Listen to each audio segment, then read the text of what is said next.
possamos ministrar sobre as tuas verdades. Que teu Espírito maravilhoso, generoso e misericordioso esteja mais uma vez abençoando-nos quando o teu povo se congrega em torno da tua palavra, em torno da tua presença, Senhor. Reverentemente te adoramos, nos prostramos em nosso coração, todo o nosso ser reverencia a tua santidade, a tua presença, a tua glória. E nesse momento, Senhor, abre o nosso entendimento, nós te pedimos, o nosso olhar, o nosso ouvir, o nosso coração, todo o nosso ser seja dilatado, para que a nossa vida não seja mais a mesma. Depois que ouvimos a tua palavra e depois de sermos impactados pela presença do teu Espírito Santo e bendito, abençoa-nos nesta manhã e nós te damos desde já toda a glória, toda a honra, todo o louvor, todo o reconhecimento, todo o elogio, porque somente o Senhor é digno, só o Senhor é digno. Nós te adoramos, te agradecemos em nome de Jesus. Queria que você abraçasse a pessoa que está do seu lado, dizendo: bem-vindo à fase de maturidade.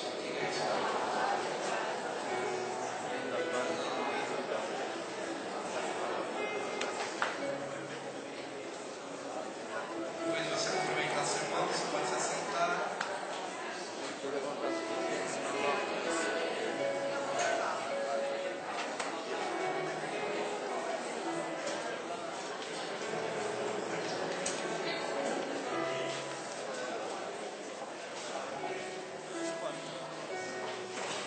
Graça e paz sobre a tua vida.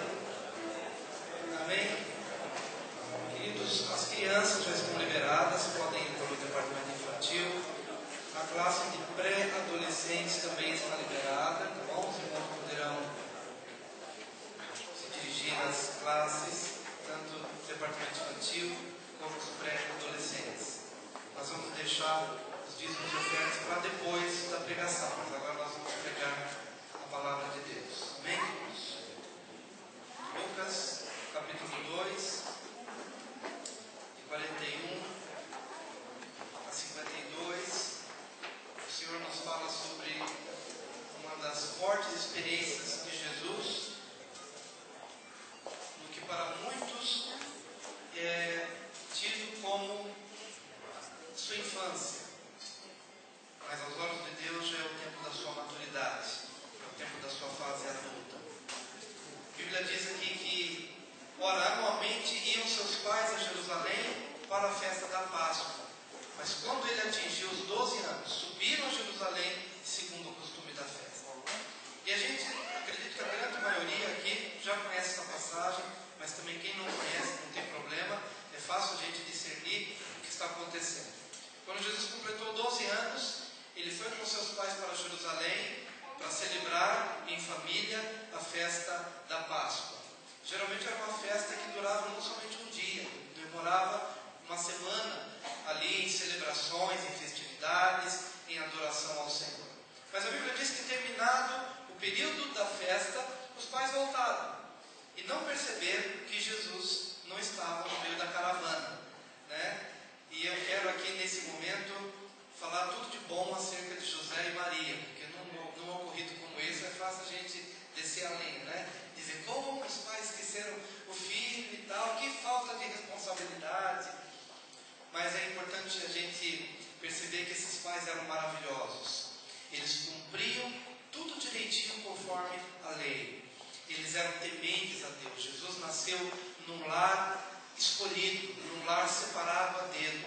Um pai íntegro, um pai temente ao Senhor, que no 8º dia estava lá fielmente apresentando seu filho ao Senhor, conforme diz a lei do Senhor. A Bíblia também nos diz que tudo eles cumpriam de acordo com a lei, por conta de um temor que eles tinham a Deus. Versículo 39 mesmo diz: cumpridas todas as ordenanças, segundo a lei do Senhor, voltaram para Galiléia antes da apresentação. Então, tudo de bom para os pais. Amém? Nenhuma crítica a eles, nem pelo fato de terem deixado o menino. Até porque essas caravanas eram feitas em blocos. Bloco dos homens, bloco das mulheres, né? Às vezes os servos iam numa outra parte desse bloco. Então, provavelmente, o pai pensou: o menino está com a mãe, né? E de repente a mãe pensou: não, o menino está com o pai. Então fica pensando que um está com o outro, e eles se deram conta, depois de procurar entre parentes e amigos, que Jesus não estava lá. E voltaram atrás de Jesus. Mas hoje eu gostaria de refletir com os irmãos sobre 3 coisas. Terminou o período da festa, os pais voltaram. Porque é muito normal a gente voltar para a nossa rotina. É muito comum terminar o culto e a gente ir almoçar. É muito comum terminar o domingo e a gente voltar a trabalhar durante a semana. Nós temos o nosso trabalho, a nossa escola, nós temos a nossa rotina. E os pais, terminado o período da festa, eles voltaram para a sua rotina. E nenhum problema, porque todo mundo termina a festa, volta para aquilo que normalmente costuma fazer. Não há nenhum problema em se voltar para a rotina. O grande problema é se voltar para a rotina sem Jesus. O grande problema é você voltar para a rotina e perceber que Jesus não está presente. E isso para os pais trouxe um incômodo muito grande, porque eles pensaram que Jesus estava lá. Quando a gente fica pensando que eles estavam ali numa festa da Páscoa, quem é o Cordeiro da Páscoa? É Jesus. Quem é a festa em si? A festa em si é Jesus. Quem é o centro da festividade? Quem é o pão asmo? Quem é o cordeiro imolado? De quem é o sangue aspergido? É de Jesus. Como de costume, todos os anos, eles iam para a festa e voltavam. Iam para a festa e voltavam. Iam para a festa e voltavam. Até que nesse período, nessa fase, aos 12 anos, eles foram para a festa e voltaram, mas Jesus ficou na festa, porque Jesus é a festa. Acaba-se a festa, mas Jesus continua. Acaba-se o culto, mas o centro do culto continua. Amém, queridos? O grande problema é quando nós não nos damos conta de que talvez eu tenha participado de uma festa, talvez eu tenha vindo aqui para o culto, eu tenha ouvido a pregação do pastor Wilson, tenha ouvido o louvor ministrado pela pastora Noemi, tenha ouvido alguma ministração no departamento infantil, eu tenha participado de uma festa, mas eu não tenho entendido que o centro da festa é Jesus. Que o centro da festa, que o coração da festa é Jesus. E de repente eu saio da festa, eu saio do culto e deixo Jesus lá, naquele lugar de onde eu saí. E eu volto para a minha rotina e de repente começo a me dar conta. Será que Jesus está na minha rotina?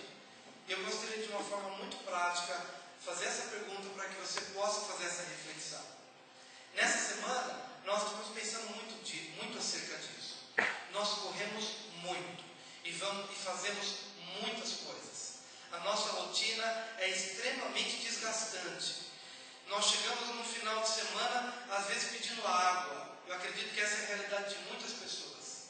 E eu devo parar um pouquinho para me perguntar: será que quando eu volto para a minha rotina, eu trago comigo Jesus para nortear os meus passos, para dirigir as minhas decisões e as minhas escolhas? Ou de repente eu volto ao meu comum, ao meu natural, eu aciono o meu automático e de repente continuo fazendo as coisas que sempre faço e nem me pergunto: será que Jesus veio comigo?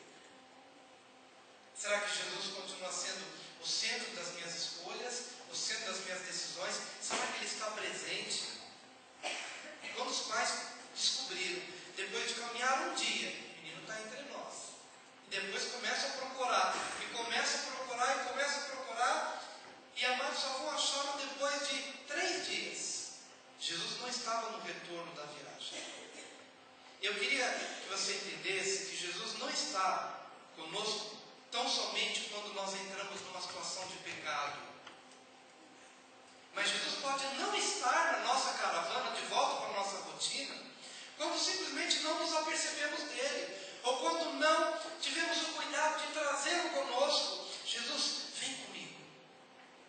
Senhor, olha os desafios que eu tenho à minha frente, olha os desafios na minha casa, na minha empresa, nos meus caminhos. E tantas vezes nós estamos sozinhos, e só vamos nos reencontrar com Jesus, talvez no momento espiritual, talvez no momento de culto, ou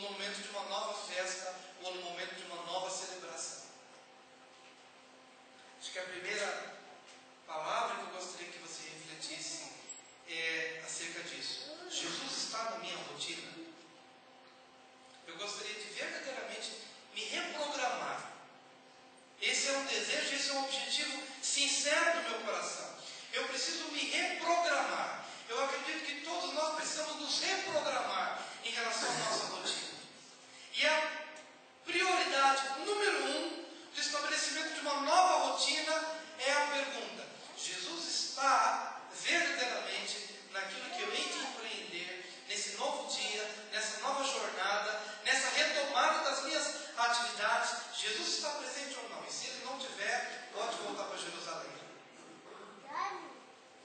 Se ele não estiver, pode voltar para Jerusalém, porque você deixou para trás o mais importante. E às vezes a gente acha que esse não é o mais importante. Às vezes a gente acha que o mais importante é sair afobado, ajeitando a gravata, porque eu tenho que trabalhar. Talvez você ache que esse é o mais importante. Não, eu preciso ganhar o pão de cada dia, e você vai, e é claro que isso é importante, mas eu quero te dizer que isso não é o mais importante. Não, eu preciso sair desenfreadamente, porque eu tenho uma grande prova, eu tenho um vestibular, eu tenho o estudo a fazer, mas isso não é o mais importante. Não, eu tenho que sair porque o cachorro precisa passear no quarteirão para fazer as necessidades, ok, mas isso não é o mais importante. E nós entendemos, queridos, que quando eles se deram conta que Jesus não estava, não importa se a caravana passa, não importa se eles vão perder a carona, não importa se eles vão perder dia de trabalho, não importa se eles perderão o emprego, não importa se eles vão perder qualquer coisa na vida, se Jesus não está presente, eles voltam para buscar. Eu quero te dizer que se Jesus não estiver no culto, você perdeu o seu tempo. Você tem que correr, você tem que sentir o mesmo senso de urgência que dominou o coração dos pais. O menino não está conosco. O menino não está presente. O menino não está na assinatura desse contrato. O menino não está na venda dessa casa. O menino não está na compra dessa casa. Ou se ele está, o menino está. O homem está na compra. Se ele está, então tudo bem.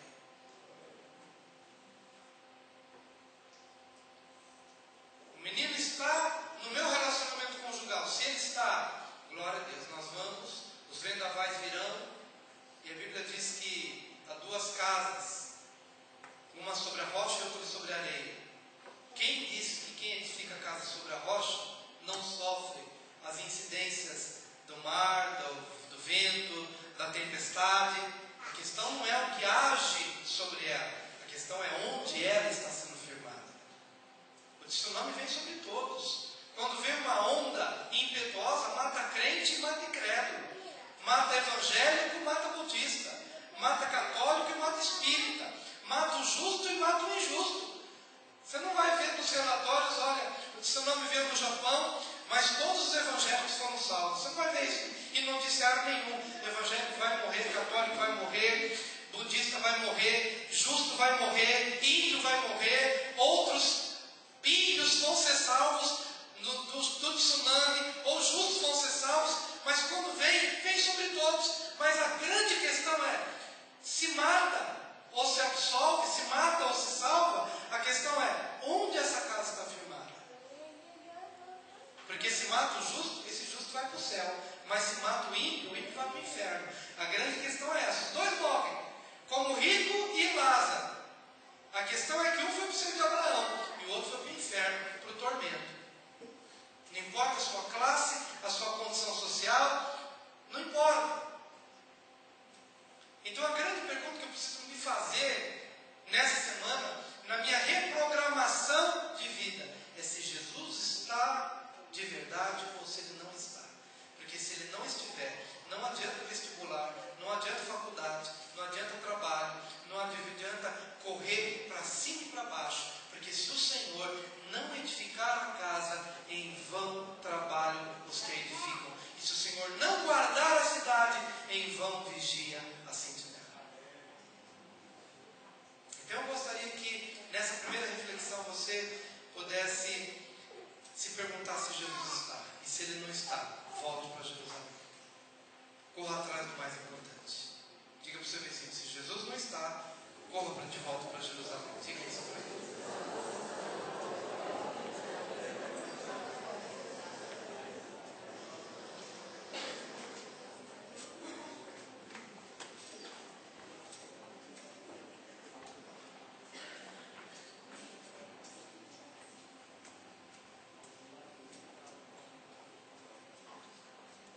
Amados, o versículo 41 nos diz, ora, anualmente iam seus pais a Jerusalém para a festa da Páscoa. Quando ele atingiu os 12 anos, então subiram a Jerusalém, segundo o costume da festa. Há uma diferença entre o versículo 1 e o versículo 2. No versículo 41, a Bíblia diz que todos os anos os pais iam a Jerusalém. Os dois iam a Jerusalém. Mas quando ele completou 12 anos, então foram os 3. Jesus vai pela primeira vez a Jerusalém. Por quê? Porque para o judeu, o menino atinge a sua fase adulta aos 13 anos. Aqui no caso, Jesus está cumprindo a idade das meninas, porque as meninas amadurecem mais cedo e elas amadurecem aos 12 anos, e aos 12 anos elas são consideradas adultas. Geralmente os meninos demoram um aninho mais. Aos 13 anos eles entram para a fase adulta. E por que eles estavam indo? Porque seus pais cumpridores da lei levavam Jesus para o seu bar mitzvah, ou seja, passagem para a fase adulta. Jesus agora era um hominho.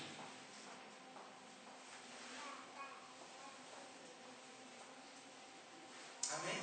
Amém? E era a primeira vez que Jesus estava indo. Mas é interessante que, quando Jesus encarnou que ele era um adulto, os pais o levaram segundo o costume da festa, porque ele seria apresentado para a sua fase adulta. Eu me identifico com essa passagem porque eu me converti aos 13 anos. Depois que a gente vai estudando, aí fiquei pensando, interessante, o temor de Deus estava no meu coração. Aos 8 anos, aos 9 anos, lendo a Bíblia debaixo das minhas cobertas, com a minha lanterninha. Duas coisas que eu gostava de ganhar: uma lanterna e o Novo Testamento, o Evangelho de Mateus, ou Marcos, ou Lucas, ou João, que eles distribuíam de casa em casa, né? Que se distribuía os Evangelhos. E eu amava receber o Evangelho de Mateus, que eu nem sabia, na verdade, que aquilo era a Bíblia. Mas eu gostava ali. É a hora de receber o de Mateus, ou de Marcos, ou de Lucas, ou de João. Isso aos 8 anos, isso aos 9 anos. E eu gostava de ganhar aquelas lanterninhas pequenininhas, que eu nem sabia como chegava na minha mão. Porque eu me cobria na minha cama, me cobria com o cobertor e ficava lendo. Todas as noites, ligava a lanterninha, às vezes no maior calor, mas eu ficava ali lendo o Evangelho de Mateus, de Marcos, isso aos 8 anos, aos 9 anos, todos os dias com a lanterninha, e não perdia um dia, lendo. Eu não sabia o que era ser evangélico, ou ser crente, ou igreja. Eu pedia para o meu irmão me levar para a igreja católica. Meus pais não iam com frequência, então eu pedi para o meu irmão, que faleceu, me leva para a igreja católica. Isso no sábado à tarde tinha missa, e eu pedia isso pequeno, né? Leva para a igreja. E a gente queria ir para a igreja, pequeno, com uma sede de Deus. Mas aos 13 anos, o Evangelho entrou no coração, e aí o véu foi removido dos olhos, e eu entendi qual era o chamado. Jesus sempre teve o temor do Senhor, plantado pelos seus pais, o temor dos pais. Mas aos 12 anos, ele foi para a sua festa, ou para o seu cerimonial de passagem adulta, da fase de criança para adulto. E é interessante que nessa fase, o menino, ele passa a ser responsável pela sua conduta e pela guarda dos mandamentos por si só. Até os 12 ou 13 anos, os pais são responsáveis, mas a partir dessa hora é com ele. A partir dessa hora, ele é considerado responsável pela sua conduta espiritual e pela guarda dos mandamentos. Tanto é que Bar Mitzvah significa filho do mandamento. Ou seja, ele é responsável por guardar a palavra. O menino, logo depois, na outra semana, na semana seguinte, quando ele completa 13 anos, no sábado seguinte, ele já é chamado na sinagoga para ler um trecho do Pentateuco, para ele estourar os 5 primeiros livros da Bíblia. É proferido sobre ele a bênção de número 6, que às vezes a gente impede sobre as pessoas, que a fé te abençoe e te guarde, Que Yahvé faça resplandecer o seu rosto sobre ti e tenha misericórdia de ti. Que Yahvé sobre ti levante o seu rosto e te dê shalom. Sobre ele impetrada esta bênção, e ele também profere essa bênção. E ele também lê passagens proféticas. Fase adulta. E eu fico pensando, Jesus, todos os anos, percebendo os pais indo para Jerusalém, e ele lá no coração se perguntando: quando chegará os meus 12 anos? Quando chegará o meu tempo de ir para o templo? Porque quando chegar a minha vez, de lá não sai mais. Não que ele não saísse literalmente, mas ele tinha sede de chegar ao momento de fase adulta para se considerar responsável pelos seus atos. É interessante uma passagem do Antigo Testamento, quando Simeão e Levi, eles entram numa cidade e eles matam Amor e Siquém, porque Siquém violentou a irmã, e Simeão e Levi, na calada da noite, entram naquela cidade e matam todos os homens daquela cidade. E o que isso tem a ver? Sabe quantos anos Levi tinha quando ele entrou naquela cidade e matou aquelas pessoas? Levi tinha 13 anos. E a Bíblia o chama de homem.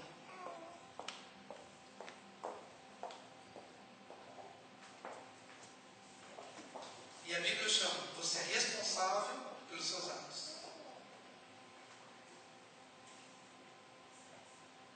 Você é homem, homem feito. Jesus chega nesse período da vida e ele se considera agora homem feito, responsável para buscar a Deus, responsável pelos seus atos. É como se numa linguagem popular ele dissesse: agora é comigo. Até agora foram meus pais, mas a partir de agora eu sou responsável pela minha conduta diante de Deus e diante dos homens. E a Bíblia diz que ele crescia em sabedoria, estatura e graça diante de Deus e dos homens. Diante de tudo isso que eu tenho dito, eu gostaria de te perguntar: será que você já se vê como um filho do mandamento? Bar mitzvah, filho do mandamento, responsável por guardar, responsável por discernir, responsável por andar no que Deus lhe confiou. Ou será que nós ainda estamos sendo conduzidos pelos outros? Até esse momento, os pais eram responsáveis para levá-lo para Jerusalém, para cumprir a festa, para fazer isso e aquilo outro. Mas, amados, a grande realidade é que nós muitas vezes ainda não nos vemos como adultos na concepção bíblica. Estamos sempre nos escorando em alguém ou em alguma coisa. Estamos sempre jogando nossa responsabilidade sobre a vida de alguém. Pastor, a igreja está fria, a responsabilidade é sua. Não. A responsabilidade é do pastor. Não. A responsabilidade é sua. Pastor, nós estamos orando pouco. Então eu queria te devolver dizendo: você tem orado pouco. Porque quando nós nos vemos como adultos, nós tiramos a responsabilidade daquele que nos conduziu até um certo tempo e passamos a partir daquela hora a dizer: agora é comigo. Eu sou responsável pela lei. Eu sou responsável pela palavra que eu recebo. Eu sou responsável se vai bem ou se vai mal. Eu sou responsável se eu aos 13 anos entro numa cidade e mato todo mundo. Ah, mas só tem 13 anos. Você já é um homem. Você já é responsável.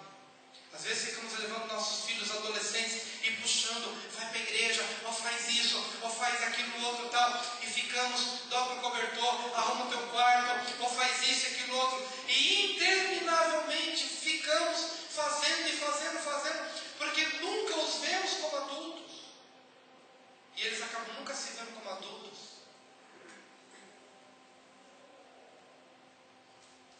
Interessante que nessa semana, quando estivemos reunidos no Conselho de Pastores, no finalzinho da reunião, o atual presidente do Conselho de Pastores olhou para todos pastores e falou o seguinte: meu irmão, você está acomodado. E eu não gostaria de te ofender não, mas eu já estou te ofendendo. Ele usou uma palavra que eu agora esqueci, não sei se o pai não lembra. Fugiu agora. Ele não xingou ninguém, mas ele chamou a responsabilidade. Você está passivo. Você ainda não percebeu que os seus 12 anos em que você era tutoriado, em que você era conduzido por um aio, esse tempo já passou. E que agora você é altamente responsável por aquilo que você faz e pelas decisões que você toma.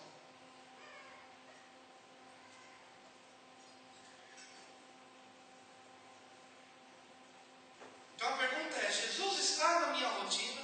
É a primeira. Mas a segunda pergunta é: já me vejo como um filho do mandamento? Já me vejo na minha fase adulta?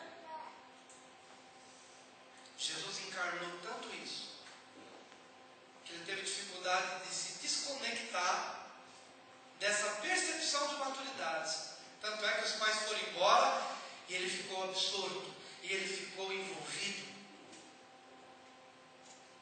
e ele ficou compenetrado na revelação ou no discernimento do novo momento que ora ingressava. A caravana passou, mas ele ficou ali. E ele não ficou ali porque alguém ficou dizendo: você tem que ficar, agora você tem que ler a Bíblia, agora você é responsável. Não, do mais profundo do seu coração, plenamente autônomo e plenamente consciente da sua maturidade, da sua fase adulta, ele perdeu a conexão da rotina, do voltar para casa, do voltar para o dia a dia, e ficou lá em Jerusalém, e ficou lá no templo. E foi achado aos pés dos doutores, ouvindo das Escrituras, interrogando, perguntando, falando, arguindo, expondo, inquirindo.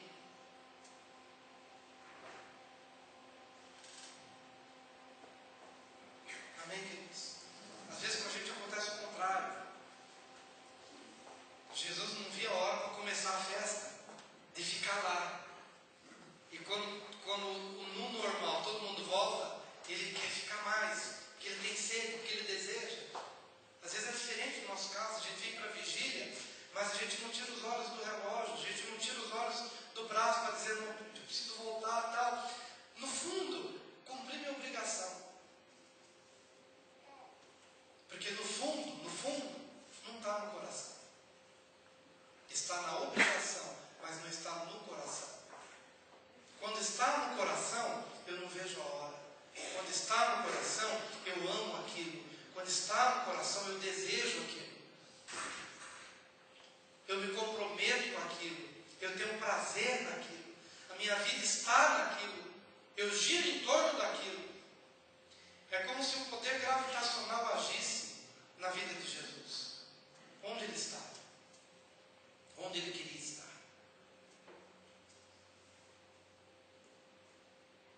Amém? Amém.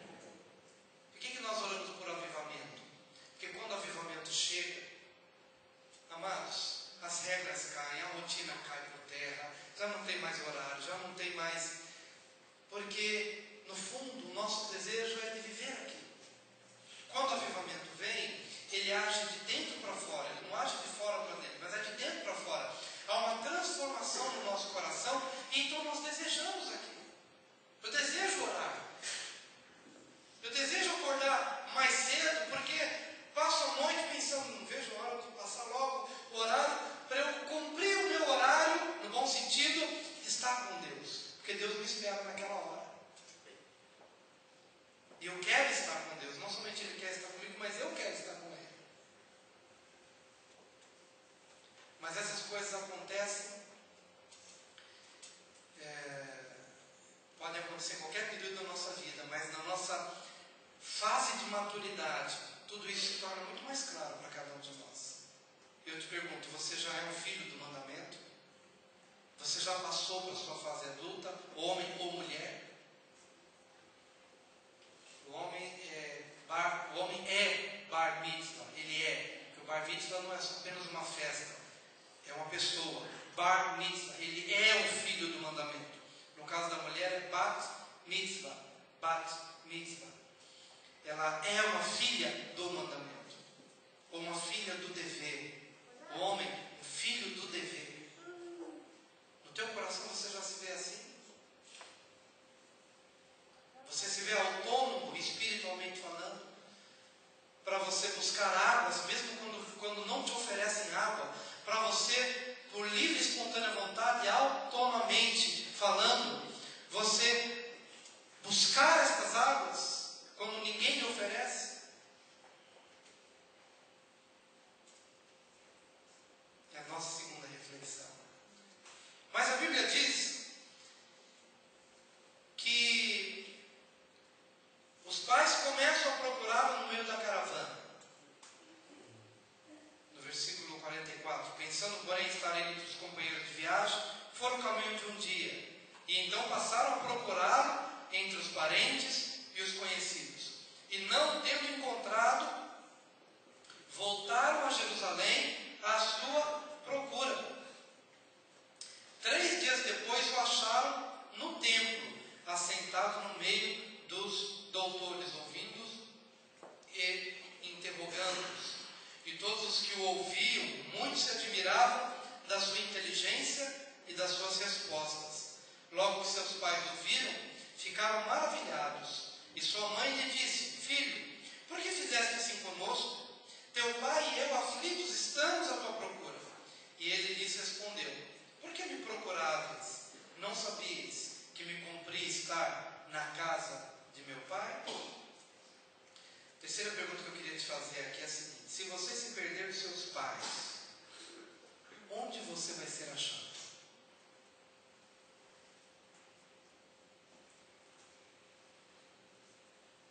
Qual foi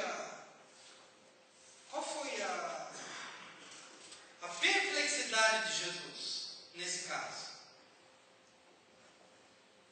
Foi dos pais terem perdido tanto tempo procurando em outro lugar. É possível que os pais tenham entrado em Jerusalém e tenham entrado ali num açougue ou no mercado. Escuta, vocês viram por aqui passar um menininho assim, ele é bonitinho, tal, tem essa estatura? Olha, não vimos. E talvez numa outra esquina ou em alguma outra casa, ou quem sabe algum shopping na época, ou quem sabe alguma casa de fliperama. Hoje em dia não é mais fliperama, hoje é, como é que fala? Lan house. Quem sabe procuraram Jesus em alguma lan house lá de Jerusalém. Talvez ele esteja por aí.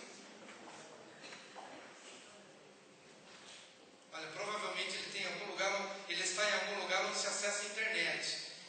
Vai atrás, porque olha, conheça esse menino. Ele provavelmente vai estar lá acessando a internet, vai estar na casa de algum coleguinha. E de repente os pais vão procurando em lan house, ou no shopping, ou com os amigos. Talvez ele esteja lá no campo do Botafogo, lá em Ribeirão Preto, mas estão lá em Jerusalém. Em algum campo de futebol, jogando futebol com os meninos, talvez ele esteja envolvido e atraído com a brincadeira de meninos da sua idade.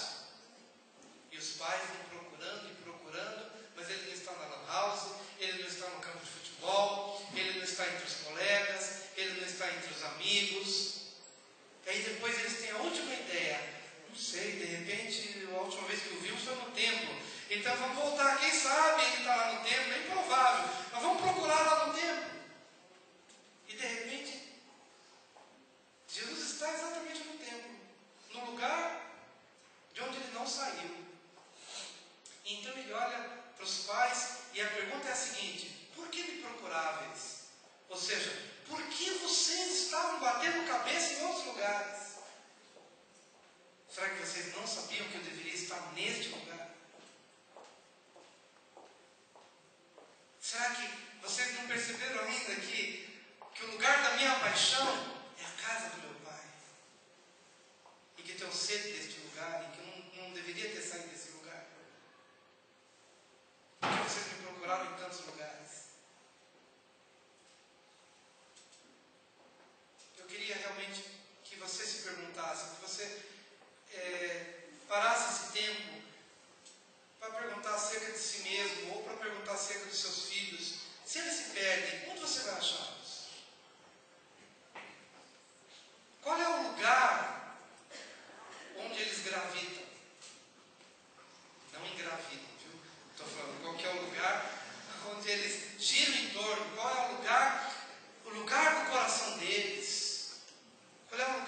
paixão deles.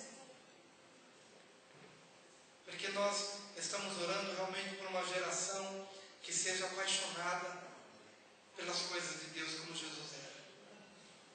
De maneira que se perder, eu sei onde achar. Se eu perder o contato com Ele, eu sei onde Ele está.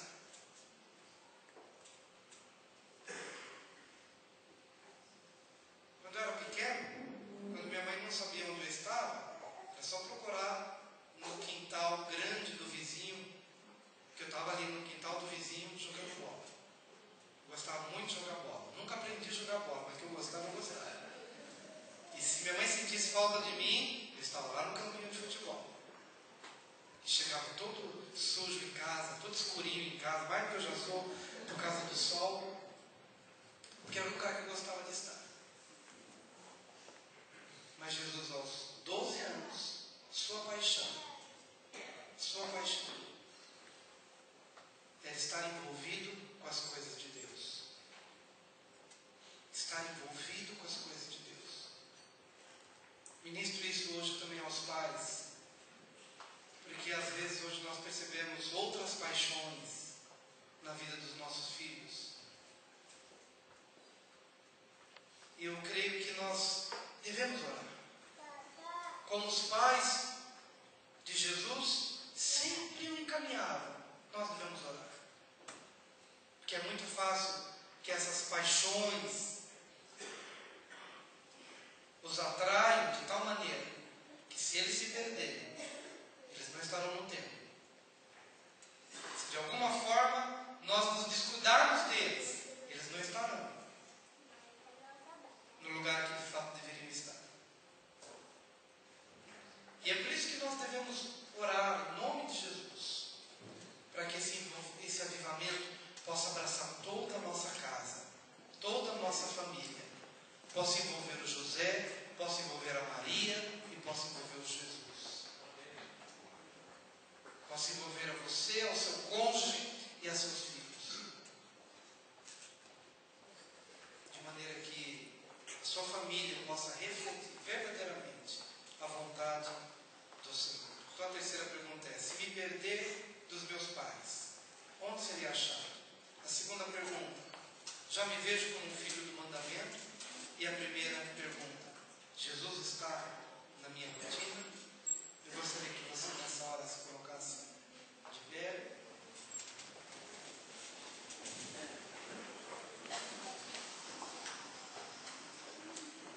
Eu queria também te chamar à frente. Se no teu coração você deseja passar para essa fase adulta, não importa quantos anos você tenha, mas se você entendeu o que o Senhor está falando, vem à frente de todo o seu coração dizendo: eu quero passar por essa fase adulta. Eu me vejo como homem feito, como mulher feita.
pedir nessa manhã que o Senhor produza em nós, adultos, em nossos filhos jovens, em nossos filhos adolescentes, em nossos filhos crianças, a mesma sede e a mesma paixão pela tua casa que Jesus tinha aos 12 anos. Senhor querido, este mundo sedutor, este mundo cruel que muitas vezes tenta ofuscar a nossa visão, misturar, Senhor, as visões. Ó Deus, para vencer este mundo nós precisamos desta paixão por tua presença, paixão pela tua casa, Senhor. E nós queremos admitir que nem sempre essa paixão tem sido uma realidade em nossas vidas. Mas nós agora confessamos em nome de Jesus.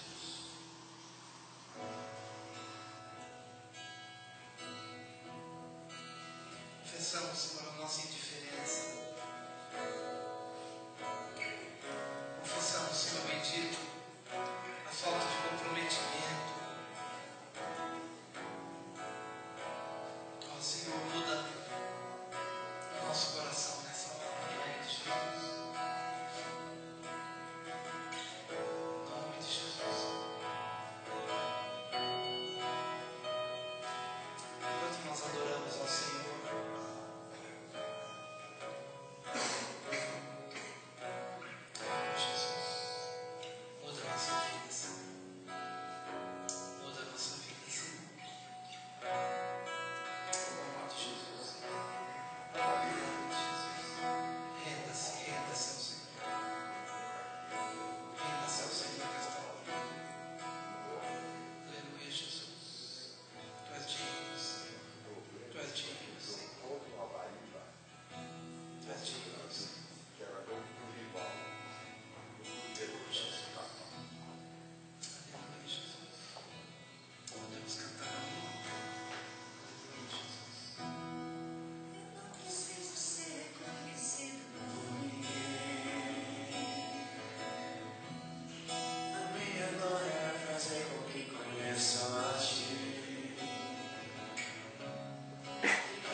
aspergiria água sobre a nossa vida e tiraria o nosso coração de pedra e daria um coração de carne sim, porque carne fala de algo humano, maleável. O Senhor nos fez a sua imagem, a sua semelhança, mas, ó Deus, nós nos desviamos pelo nosso caminho e passamos a ter um coração de pedra, um coração de uma religiosidade fria e infrutífera. Mas o Senhor prometeu arrancar este coração duro e colocar um coração de carne, um coração maleável.